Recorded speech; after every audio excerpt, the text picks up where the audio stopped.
Chairwoman Bradshaw? Yes. I would like to make a motion. Based on an examination of the election returns received by the Secretary of State for the November 3rd, 2020 general election, we, the Board of State Canvassers, certify that the attached reports are true statements of the votes cast at the election for the offices certified by this board and for the electors of President and Vice President of the United States. We will further certify that the persons named on the attached listing were duly elected for the indicated offices and that state proposals 20-1 and 20-2 passed. Is there support?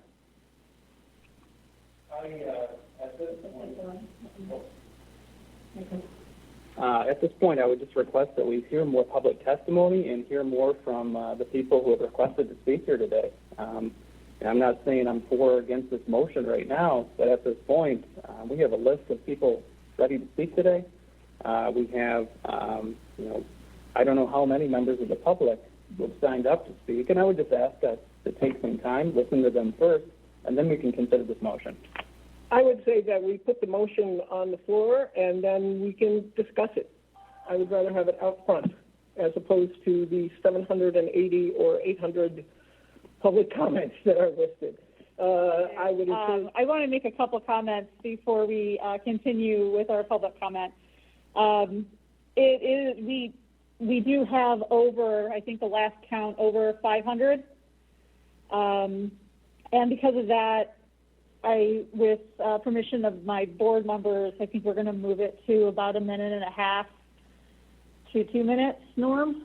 That's the only thing. I mean, if there's anything we really need to, we always extend it. Yes.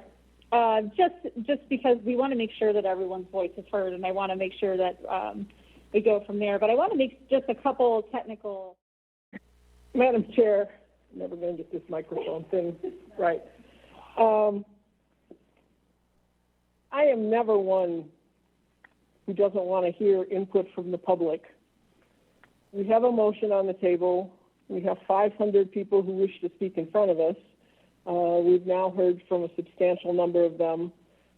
We made sure to hear from all the clerks, all the elected officials. The public comment that we're getting now is related to the motion in front of us. I suspect if we vote that motion up or down, most of the people on the line waiting to give public comment would be satisfied. I'm suggesting I would like to move the motion to certify and then hear the public comment after. I do have one more clerk. Okay, one more clerk. I will be voting for the motion. Okay, is there any further discussion? Okay, I'm watching Norm, sorry. Is there any further discussion on the motion? If there is no further discussion on the motion from the board members, Melissa, will you please take a roll call vote? Chair Bradshaw. Yes. Vice Chair Van Langveld. Yes. Ms. Matuzak. Yes. Mr. Schinkel. Abstain. Madam Chair, you have 3 aye votes, The 1 motion. abstention. The motion does move.